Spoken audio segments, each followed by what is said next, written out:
नमस्कार प्रिय विद्यार्थियों, सुप्रभात, राम राम।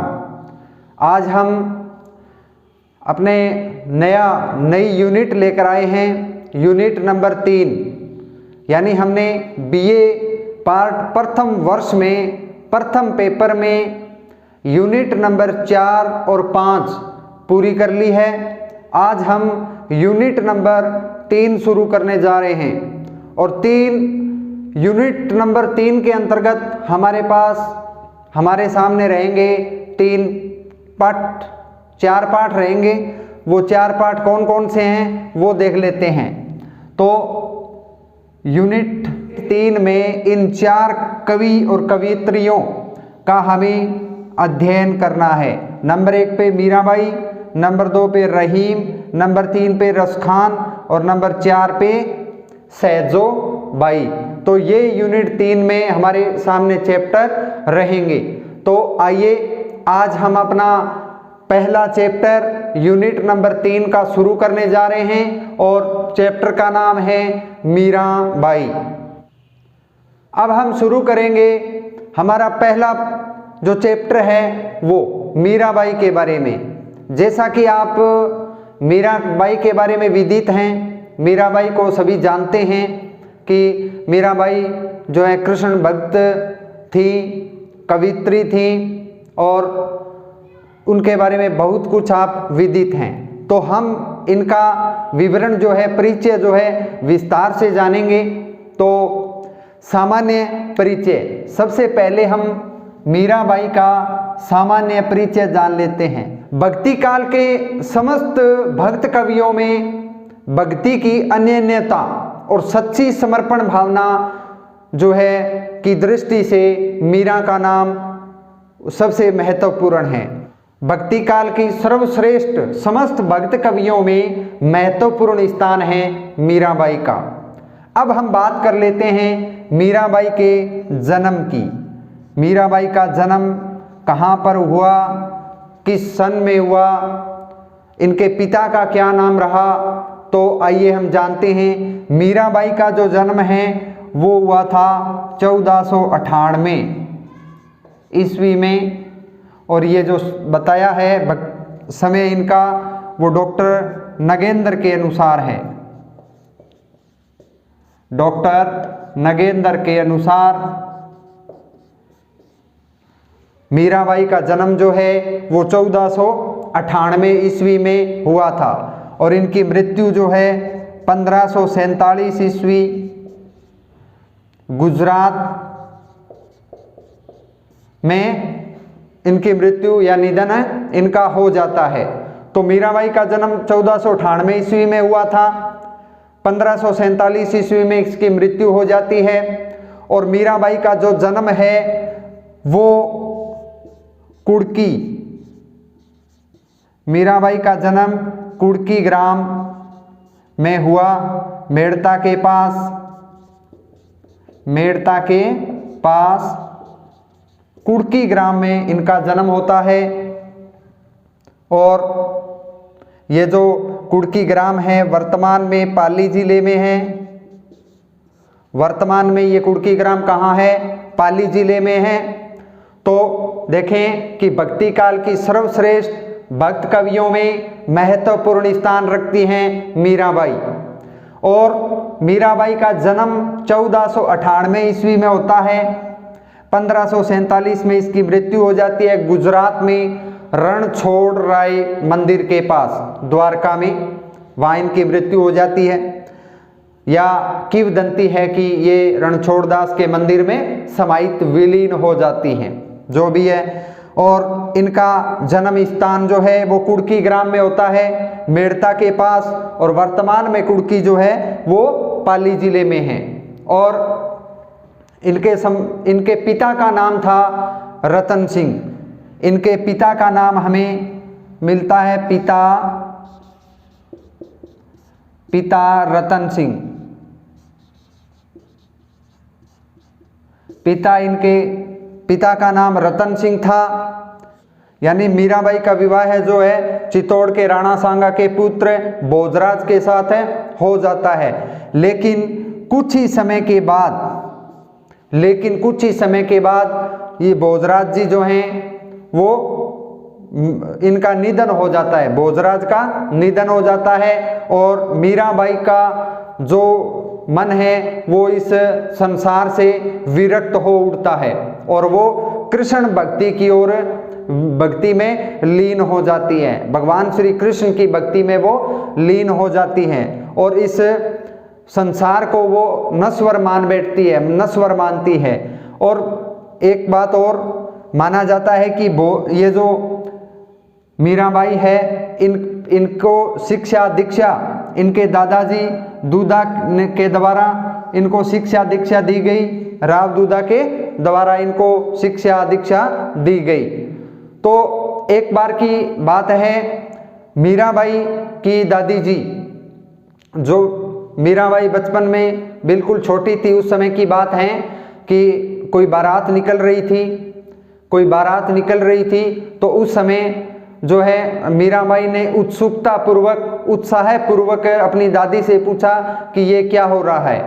तो उनकी दादी जी ने बताया कि ये बारात जा रही है, कोई दूल्हा है जो विवाह में सम्मिलित होने के लिए जा रहा है। तो मीराबाई ने पूछा कि मेरा दूल्हा कौन है, ऐसे ही बचपन उत्सुकता बस पूछ लिया होगा कि मेरा दूल्हा कौन है। तो इनकी दादी जी ने कह दिया कि तुम्हारे जो पति हैं, दूल्हा हैं, वो श्री कृष्ण हैं, गोपाल हैं। तो उस समय ही जो है मीराबाई का मन जो है भगवान श्री कृष्ण के प्रति हो जाता है और वो मन ही मन या बचपन से ही उनको अपना पति मान बैठती हैं और भगवान श्री कृष्ण की वो भक्ति करती हैं पति के रूप में। तो ये एक किंवदंती है। तो सामान्य परिचय एक बार फिर से देखें कि सामान्य परिचय में भक्ति काल के समस्त भक्त कवियों में मीराबाई का नाम प्रमुखता से लिया जाता है। मीराबाई सर्वश्रेष्ठ भक्त कवित्री हैं। मीराबाई का जो जन्म है 1498 में कुड़की ग्राम में होता है पाली में और इनकी मृत्यु है 1547 ईस्वी में द्वारका के पास रणछोड़दास जो मंदिर है वहाँ उनकी मृत्यु हो जाती है, ऐसी किंवदंती है। इनके पिता रतन सिंह राठौड़ वंश के राव दूधा के पुत्र थे। इनका विवाह है चित्तौड़ के राणा सांगा के पुत्र भोजराज के साथ इनका विवाह हो जाता है। कुछ ही समय के बाद जो है भोजराज की मृत्यु हो जाती है और वो मीराबाई जो है कृष्ण भक्ति में लीन हो जाती है। अब हमें देखना है कि मीराबाई ने जो भक्त कवित्री थी तो मीराबाई ने कुछ रचनाएं लिखी थी, उन रचनाओं को हमें जान लेते हैं। आइए अब हम जानते हैं मीराबाई की प्रमुख रचनाएं कौन कौन सी थी, कौन कौन सी उन्होंने रचनाएं लिखी। तो मीराबाई की पहली जो रचना है वो मिलती है नरसिंह जीरो मायरो। दूसरी है गीत गोविंद की टीका। तीसरी है राग गोविंद।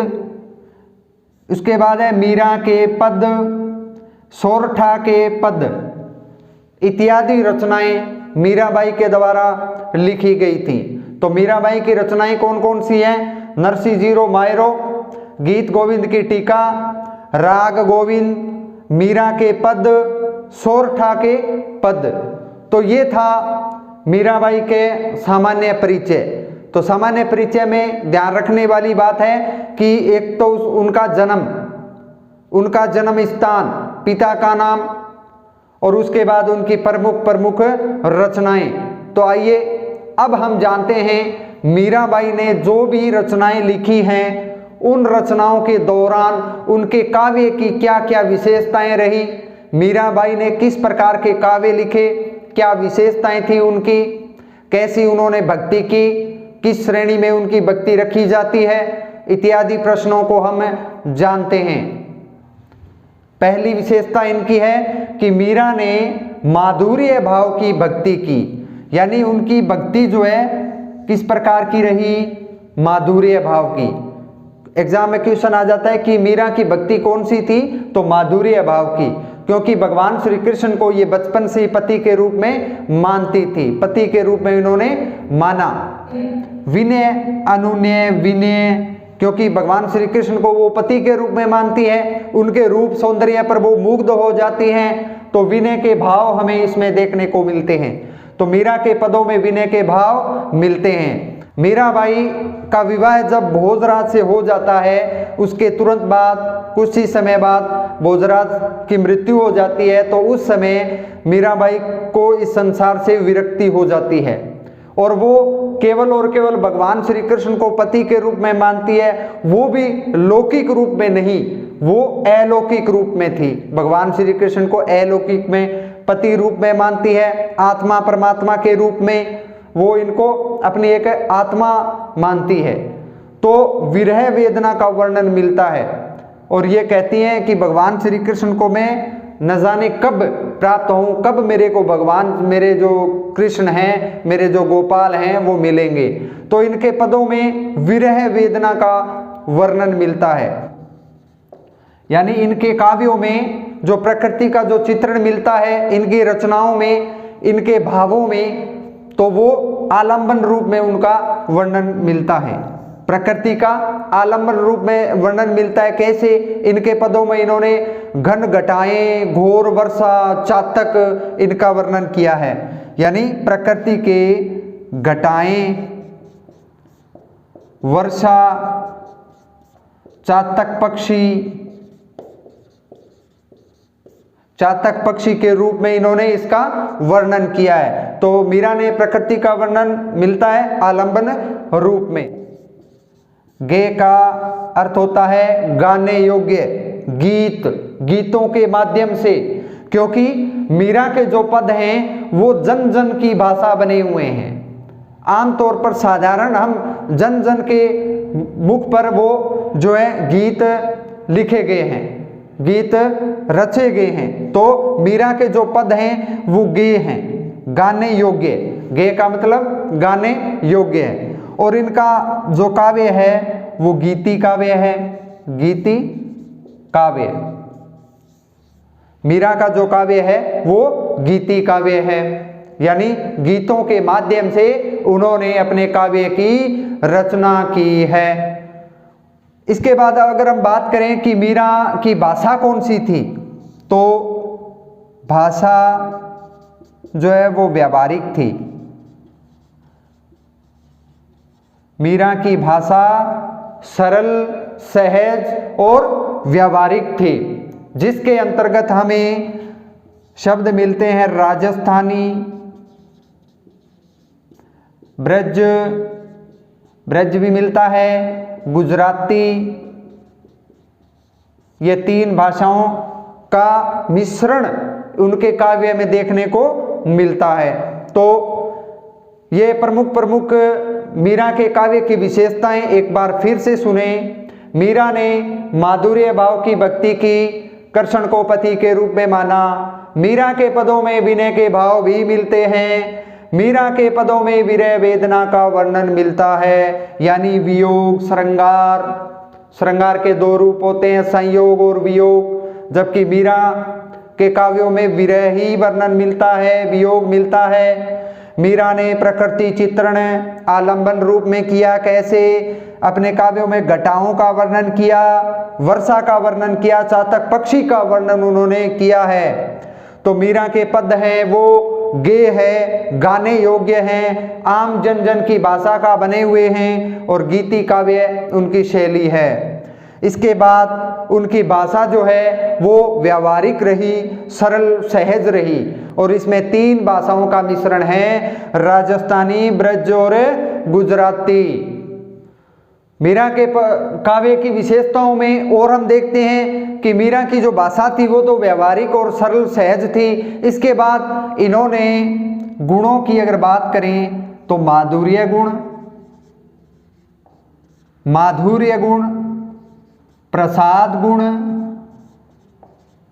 दोनों का मिश्रण इसमें पाया जाता है, दोनों का मिश्रण मिलता है। माधुर्य गुण तो इसीलिए क्योंकि वो कृष्ण को पति के रूप में मानती हैं, तो श्रृंगार का भी वर्णन है उसमें। प्रसाद गुण में कि वो संसार को विरक्ति का माध्यम भी मानती है, संसार असारता मानती है, नश्वर मानती हैं वो। तो दोनों का मिश्रण इसमें मिलता है। इसके बाद हम बात करें अलंकार। इनके काव्य में अलंकारों का सहज प्रयोग हुआ है, सहज प्रयोग यानी जानबूझ के इन्होंने प्रयोग नहीं किया, अलंकार का सहज प्रयोग हुआ है। और कौन कौन से? अनुप्रास, रूपक और उपमा, इन तीनों का सबसे ज्यादा उन्होंने प्रयोग किया है, अलंकार का सहज प्रयोग हुआ है। इसके बाद अगर हम बात करें मुहावरों का भी इन्होंने प्रयोग किया, मुहावरों का वर्णन मिलता है, प्रयोग किया। इसके बाद अगर बात करें तो इनकी भक्ति कैसी थी, तो इनकी भक्ति निर्गुण प्लस सगुण दोनों प्रकार की भक्ति थी। बहुत ही इंपॉर्टेंट लाइन है ये कि मीरा ने कौन सी भक्ति की, तो मीरा ने निर्गुण भी की थी और सगुण भक्ति भी की थी। तो मीरा के पदों में दोनों प्रकार की भक्ति मिलती है। निर्गुण कैसे? क्योंकि वो संसार को एक तरफ तो नश्वर मानती हैं कि यह संसार जो है नश्वर है, नष्ट होने वाला है, और भगवान को वो अलौकिक रूप में मानती हैं, यानी जिनको देख नहीं सकते। साथ में इन्होंने सगुण रूप में की है। सगुण रूप का अर्थ है कि इन्होंने भगवान श्री कृष्ण को अपने पति के रूप में माना, तो ये सगुण रूप हो गया। विनय भाव के पद लिखे, अनुनय विनय किया, संयोग वियोग श्रृंगार की रचनाएं हुई है। तो इस कारण से मीराबाई ने निर्गुण और सगुण दोनों प्रकार की भक्ति की है। तो ये थी मीराबाई के काव्य की प्रमुख विशेषताएं। अब हम आगे हमारा प्रश्न क्या बनता है कि मीरा की भक्ति भावना पर प्रकाश डालिए, यानी मीरा ने कौन कौन सी भक्ति की, किस प्रकार की भक्ति की, उनकी विशेषताएं हम देख लेते हैं। तो ये थी मीरा के काव्यगत की विशेषताएं। नेक्स्ट हमारा टॉपिक है मीरा की भक्ति भावना पर प्रकाश डालिए। अब हमारा जो नेक्स्ट टॉपिक है मीरा की भक्ति भावना पर प्रकाश डालिए। मीरा की भक्ति भावना लिखनी है, यानी उन्होंने किसकी भक्ति की, कैसे की, किस प्रकार की और कैसी भक्ति थी, वो देखना है। तो सबको विदित है कि भगवान श्री कृष्ण की भक्ति की मीरा ने पति के रूप में। तो सबसे पहला पॉइंट है कृष्ण का रूप चित्रण। कृष्ण का रूप चित्रण।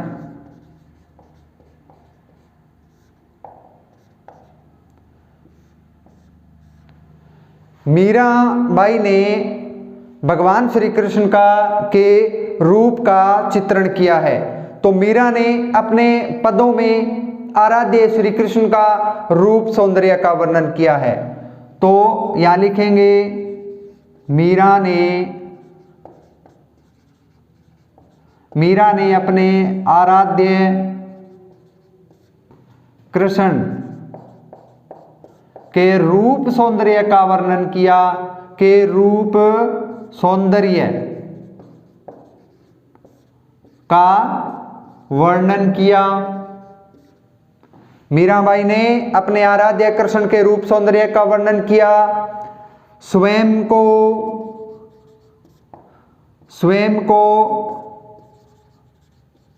उनके रूप सौंदर्य पर मुग्ध बताया, उनके रूप सौंदर्य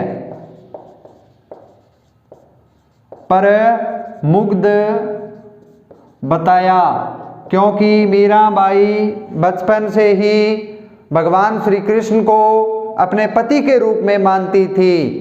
तो कृष्ण का रूप चित्रण मिलता है इनके पदों में, काव्यों में।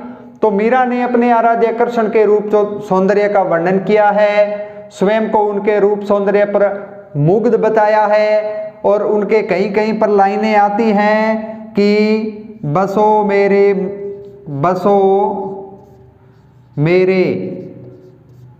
नैनन में नंदलाल, नैनन में नंदलाल।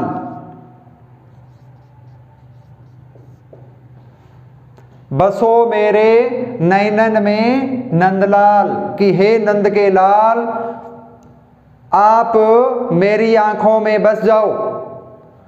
हे श्री कृष्ण, आपका रूप इतना सुंदर है कि आप मेरी आंखों में हमेशा के लिए बस जाओ। तो उनके पदों में लाइनें मिलती हैं कि बसो मेरे नैनन में नंदलाल।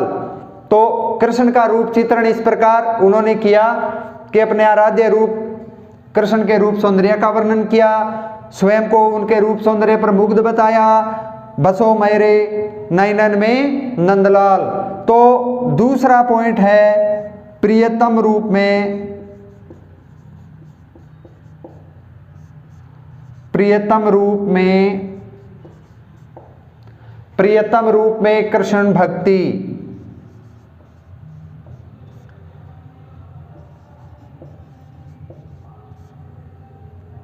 दूसरा जो पॉइंट है वो है प्रियतम रूप में कृष्ण की भक्ति, यानी मीरा ने स्वयं को कृष्ण की दीवानी बताया। मीरा ने स्वयं को कृष्ण दीवानी बताया, यानी उनसे प्रेम किया, पति रूप में माना उनको। तो मीरा ने स्वयं को कृष्ण की दीवानी बताया और अपने पदों में श्रृंगार रस के पद रचे। श्रृंगार रस के पद उन्होंने रचे, श्रृंगार रस प्रधान रचनाएं लिखी। तो कुछ लाइनें मिलती है उनकी कि मेरो तो गिरधर गोपाल दूसरो ना कोई। लाइनें लिखें कि मेरो तो गिरधर गोपाल दूसरो न कोई। मेरो तो गिरधर गोपाल दूसरो न कोई, जाके सिर मोर मुकुट, जाके सिर मोर मुकुट, जाके सिर मोर मुकुट मेरो पति सोई, मेरो पति सोई। तो इस प्रकार मीरा ने अपने पदों में प्रियतम रूप में कृष्ण की भक्ति की है। अब कृष्ण को इन्होंने पति के रूप में माना। मीरा ने स्वयं को कृष्ण की दीवानी बताया, श्रृंगार रस के पद रचे और इनकी लाइन है प्रसिद्ध कि मेरो तो गिरधर गोपाल दूसरो न कोई, जाके सिर मोर मुकुट मेरो पति सोई। कि मेरा तो गिरधर गोपाल है, उसके सिवाय कोई और नहीं है, क्योंकि उसके सिर पर मोर मुकुट, मोर के जो मुकुट के समान उसका मुकुट है, वही मेरा पति है। उसके होठों पर मुरलियां विराजित रहती हैं और जो उनके मुकुट के ऊपर जो है मोर के पंख लगे होते हैं, वही मेरा पति है। कि मेरो तो गिरधर गोपाल दूसरो न कोई, जाके सिर मोर मुकुट मेरो पति सोई। तो इस प्रकार कृष्ण का रूप चित्रण मिलता है। प्रियतम रूप में कृष्ण की भक्ति इन्होंने की है। तो इसके बाद उन्होंने क्या किया है कि निर्गुण और सगुण भक्ति की है, निर्गुण और सगुण भक्ति की है। इसके बाद मीरा ने निर्गुण और सगुण दोनों प्रकार की भक्ति की है। तो मीरा ने निर्गुण सगुण दोनों प्रकार की भक्ति की। पहला पॉइंट, निर्गुण प्लस सगुण दोनों भक्ति इनके पदों में मिलती है। दोनों भक्ति का रूप इनमें मिलता है, क्योंकि सगुण रूप में कृष्ण को पति माना, यह हम चर्चा कर चुके हैं। और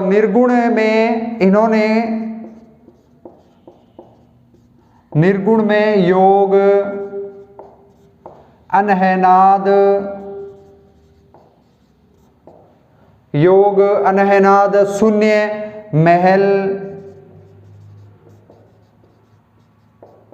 शून्य महल, त्रिकुटीवास,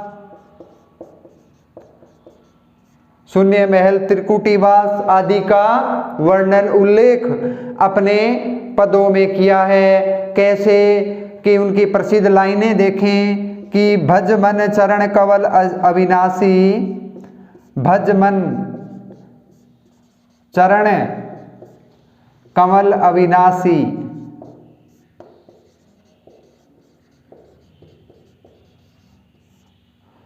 भज मन चरण कमल अविनाशी, इस देही का गर्व न करना, इस देही का गर्व न करना, गर्व न करना, क्योंकि यह देही माटी में मिल जासी। तो देखें कितनी सुंदर बात मीराबाई ने अपने पदों में की है। ये सार भी है, ये जीवन का सार भी है कि निर्गुण सगुण दोनों प्रकार की भक्ति की है। निर्गुण सगुण दोनों भक्ति, सगुण रूप में कृष्ण को पति रूप में माना, जबकि निर्गुण में योग, अनहनाथ, शून्य महल, त्रिकुटीवास का इन्होंने वर्णन किया है। और इनकी प्रसिद्ध लाइनें देखें कि भज मन चरण कमल अविनाशी, इस देही का गर्व न करना, माटी में मिल जासी। मीरा ने इन पदों में क्या कहा कि हे मन, तू उस कृष्ण का, उस हरि का भजन कर और वही तेरे को पार करेंगे, क्योंकि तू इस शरीर पर गर्व मत कर, क्योंकि ये जो शरीर है एक न एक दिन माटी में मिल जाएगा। तो उनके पदों में मिलता है कि भज मन चरण कमल अविनाशी, इस देही का गर्व न करना, माटी में मिल जासी। तो बहुत ही सुंदर इनके पदों में ये विवरण मिलता है। इसके बाद हम बात करते हैं माधुर्य भक्ति, यानी इन्होंने किस प्रकार की भक्ति की, माधुर्य भक्ति की। इसका एक नाम और मिलता है कांता भाव की भक्ति। मीरा ने माधुर्य भक्ति की, इसका दूसरा नाम और भी मिलता है, परीक्षा में आ सकता है कि कांता भाव की भक्ति भी इन्होंने की है, क्योंकि उनका जो प्रेम है वो स्वेकीय प्रेम है। इनका प्रेम क्या था? इनका प्रेम स्वेकीय था, अर्थात मीराबाई ने स्वयं श्री कृष्ण के प्रति प्रेम किया था, श्री कृष्ण से उन्होंने प्रेम किया था। तो उनका जो प्रेम साधना है वो कैसी साधना है? सबकीय साधना है, सबकीय साधना है। इसके बाद हम बात करते हैं नंबर 5 की, नाम सगुण सत्वन। नाम सगुण सत्वन, यानी मीराबाई ने अपने काव्य में पदों में अपने आराध्य के नाम गुणों का उल्लेख कई बार किया है, बहुत बार किया है। तो नाम सगुण हो गया, यानी अपने आराध्य के नाम, उनके गुणों का उल्लेख बहुत बार किया है, गुणों का उल्लेख बहुत बार किया है। तो प्रिय विद्यार्थियों, इस प्रकार ये था मीरा की भक्ति भावना पर प्रकाश डालिए कि मीरा ने अपने पदों में किस किस प्रकार की भक्ति की है। इसको एक बार फिर से देखें कि निर्गुण सगुण दोनों प्रकार की भक्ति की है कि भजमन चरण कमल अविनाशी, इस देही का गर्व न करना, माटी में मिल जासी। माधुर्य भक्ति उन्होंने की है, नाम सगुण सत्वन किया है, और क्या क्या था? कृष्ण का रूप चित्रण उन्होंने किया है, कृष्ण को प्रियतम के रूप में स्वीकार किया है, क्योंकि मीरा बचपन से ही उन भगवान श्री कृष्ण को वो अपना पति मानती थी, क्योंकि उनकी दादी जी ने उनको बचपन में कह दिया था, उसके उत्सुकता पूर्वक पूछने पर कहा कि तेरा पति गोपाल है, गिरधर है, श्री कृष्ण है। तो वहीं से उन्होंने मान लिया और कृष्ण भक्ति की ओर वो उन्मुख हो गई। तो ये था मीरा की भक्ति भावना पर प्रकाश डालिए क्वेश्चन हमारा। इसके बाद एक क्वेश्चन और बनता है कि मीरा की विरह वेदना की विशेषताएं बताइए। यानी कि मीरा ने भगवान श्री कृष्ण की भक्ति की, श्रृंगार रूप में, सगुण रूप में, निर्गुण रूप में भी भक्ति उनकी मिलती है। तो सगुण रूप में जब भगवान श्री कृष्ण की उन्होंने भक्ति की है तो वो अलौकिक रूप में की है, लौकिक में नहीं। जब अलौकिक रूप में की है तो वियोग का वर्णन अवश्य मिलेगा, जब वियोग का मिलेगा तो विरह वेदना अवश्य होगी। तो हमारा नेक्स्ट पॉइंट है मीरा की विरह वेदना की विशेषताएं। तो अब हमारा पॉइंट है मीरा की विरह वेदना की विशेषताएं, यानी मीरा के पदों में ज्यादातर विरह की वेदना भी मिलती है। तो हिंदी साहित्य में मीरा की प्रेमा भक्ति की दृष्टि से मीरा का अन्यतम स्थान है। तो पहली लाइन, हिंदी साहित्य में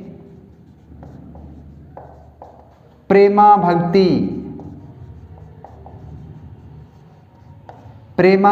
में मीरा का स्थान श्रेष्ठ है।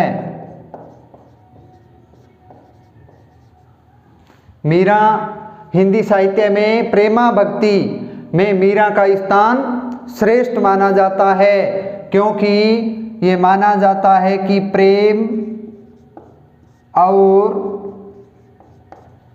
प्रेम और भक्ति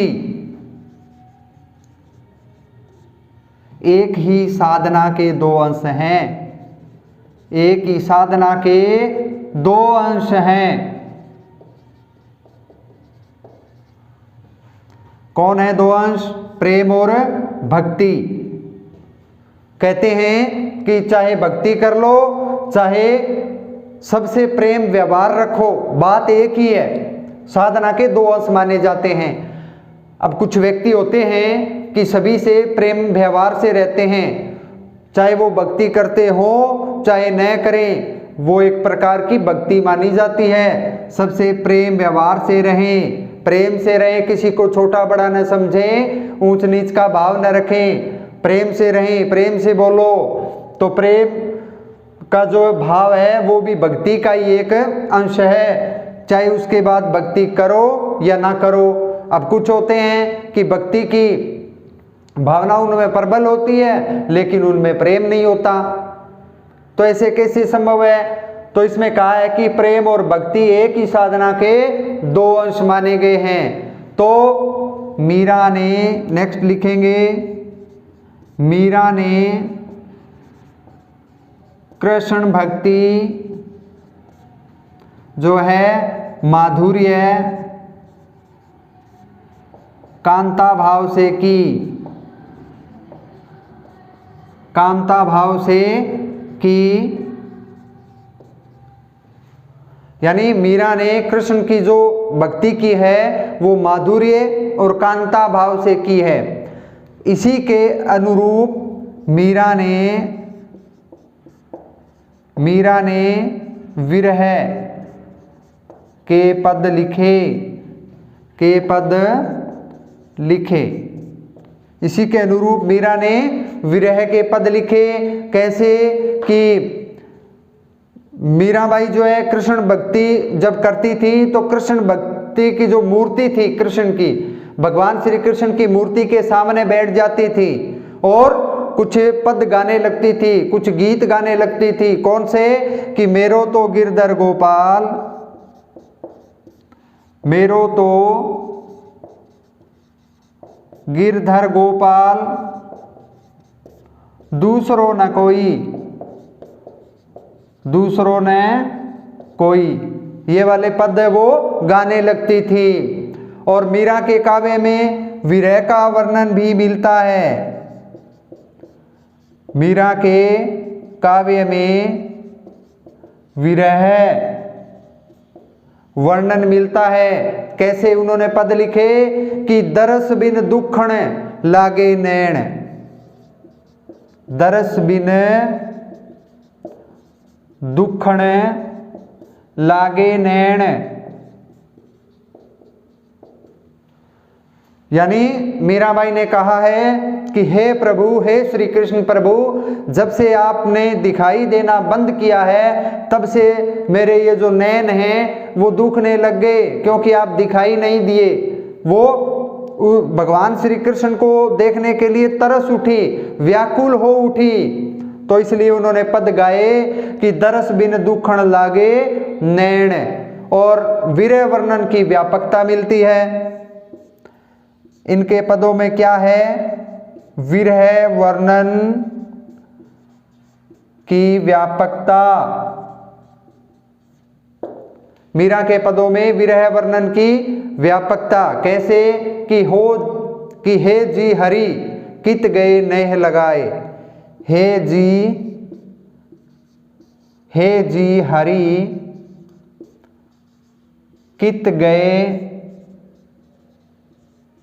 नेह लगाए।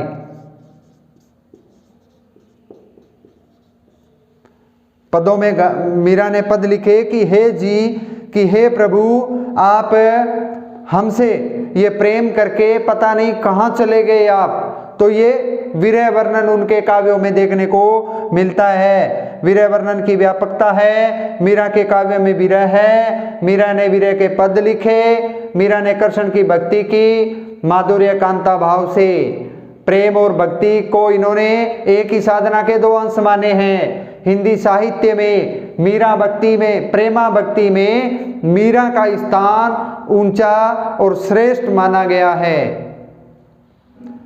मीरा ने अपने पदों में विप्लव श्रृंगार का वर्णन किया है, जड़ता व्याधि अनहनाद के योग के रूप में। मीरा ने इसके बाद मीरा ने अनुभूति में अभिव्यक्ति, मीरा ने अनुभूति में अभिव्यक्ति, मीरा ने अनुभूति में अभिव्यक्ति विरहिणी के रूप में की है। विरहिणी के रूप में की। विरहिणी के रूप में इसलिए की क्योंकि उनके पदों में वियोग श्रृंगार का वर्णन किया गया है। जैसे एक मीरा का पद देखें कि मेरी उसकी प्रीत पुरानी, मेरी उसकी प्रीत पुरानी, मेरी उसकी प्रीत पुरानी, आ बिन पल न खाऊं, आ बिन पल न खाऊं। मेरी उनकी, उनकी है यहां पर राजस्थानी शब्द है उनकी। मेरी उनकी प्रीत पुरानी, आ बिन पल न रहाऊं, सॉरी यहां पर रहाऊं है, रहाऊं। यानी मीरा ने अपने पदों में कहा है कि मेरी और उनकी, उनकी यानी भगवान श्री कृष्ण की, उनकी और मेरी जो प्रीत है, जो प्रेम है, वो बहुत पुराना है, बरसों पुराना है, और मैं उसके बिना एक पल भी नहीं रह सकती। तो मीरा ने पदों में क्या कहा कि मेरी उनकी प्रीत पुरानी, आ बिन पल न रहाऊं, यानी मैं एक पल भी उनके बिना नहीं रह सकती। और मेरी और उनकी प्रीत बरसों पुरानी है। भगवान श्री कृष्ण को उन्होंने पति के रूप में माना था, विरहिणी के रूप में ये पद लिखे उन्होंने। और उनकी भक्ति में अनन्य, अनन्य, अनन्य प्रेमा भक्ति, अरे अनन्य प्रेमा भक्ति समाहित की गई है। समर्पणशीलता है, समर्पणशीलता, क्योंकि कहते हैं कि जब प्रेम किसी से हो जाता है तो समर्पण का भाव भी होना चाहिए। यानी अपना समर्पण पूरी तरह से अपने आराध्य के प्रति मीरा ने अपना पूरा जो समर्पण भाव है अपने आराध्य के प्रति किया था। भगवान श्री कृष्ण के प्रति वो संपूर्ण रूप से समर्पण हो गई, समर्पणशीलता उन्होंने दर्शाई है। और लौकिक और अलौकिक की भावानुभूति हुई है, लौकिक और अलौकिक, लौकिक और अलौकिक की भावानुभूति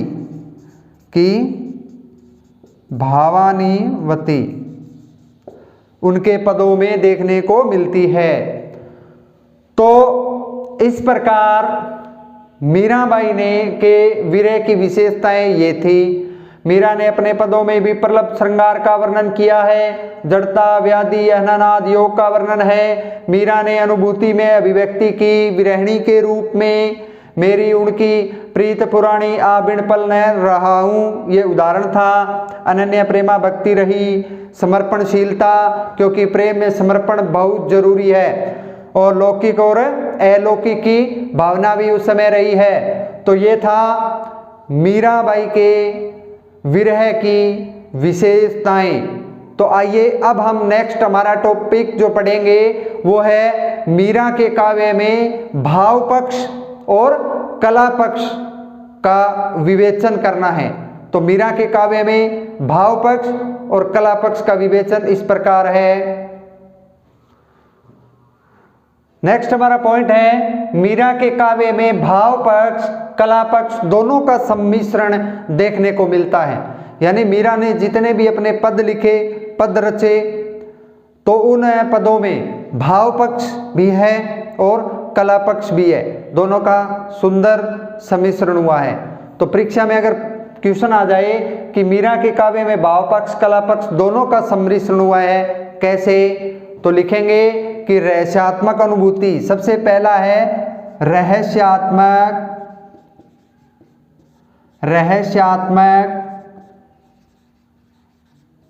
अनुभूति, रहस्यात्मक अनुभूति कि मीरा का प्रेम,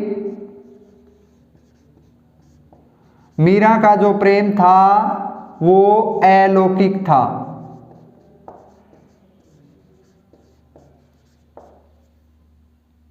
मीरा का प्रेम क्या था? अलौकिक था। मीरा का प्रेम अलौकिक था। मीरा ने अनहनाद, क्योंकि मीरा ने अनहनाद, शून्य महल, त्रिकुटीवास का प्रयोग अपने पदों में किया है, इत्यादि शब्दों का प्रयोग अपने पदों में किया है। इसके बाद दूसरा पॉइंट है नाम रूपी महिमा, नाम रूपी महिमा, नाम रूपी महिमा, क्योंकि मीरा ने नाम महिमा ने, मीरा ने नाम, सत्संग, गुरु की महिमा इत्यादि का इन्होंने वर्णन किया है। तो पहला पॉइंट था रहस्यात्मक अनुभूति, दूसरा नाम रूपी महिमा। नंबर 3 पे हम बात करेंगे भक्ति भावना, यानी इनके पदों में भक्ति की भावना भी मिलती है, नाम रूपी महिमा भी मिलती है, रहस्यात्मक अनुभूति भी मिलती है और विरहानुभूति, विरहानुभूति का वर्णन भी इनके पदों में मिलता है। विरह का वर्णन जैसा हमने अभी अभी पढ़ा था। इसके बाद गहन गंभीर भावों का, गहन गंभीर भावों का विश्लेषण, भावों का विश्लेषण उन्होंने अपने पदों में किया है। तो गहन व गंभीर भावों का विश्लेषण इन्होंने किया है। मुक्तक काव्य लिखे हैं।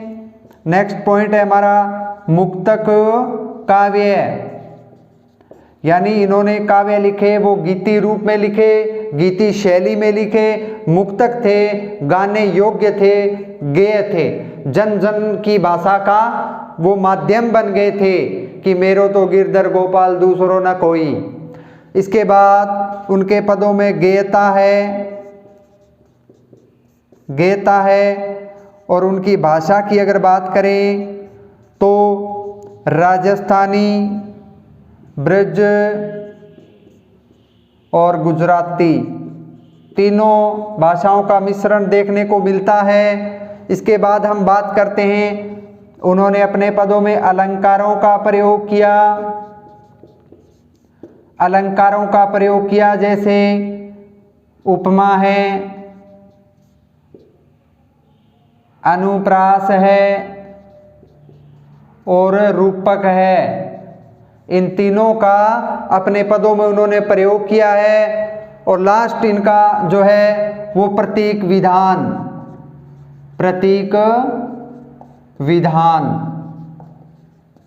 तो ये थी मीराबाई के काव्य के भाव पक्ष और कला पक्ष दोनों का मिश्रण देखने को मिलता है।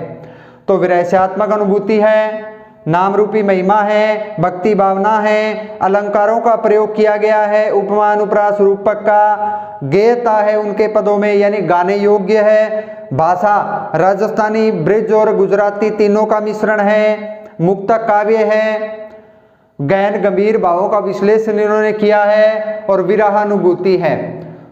तो प्रिय विद्यार्थियों, इस प्रकार हमने आज मीराबाई के बारे में विस्तार पूर्वक जाना कि मीराबाई का भक्त कवियों में क्या स्थान है, उनके काव्य की क्या विशेषताएं हैं, उनका जन्म कब हुआ, उनके पिता का क्या नाम है और उनके जो काव्य में भाव पक्ष और कला पक्ष इत्यादि बहुत सारे प्रश्नों का हमने हल किया है। तो इस प्रकार हमारा आज का चैप्टर पूर्ण होता है। धन्यवाद।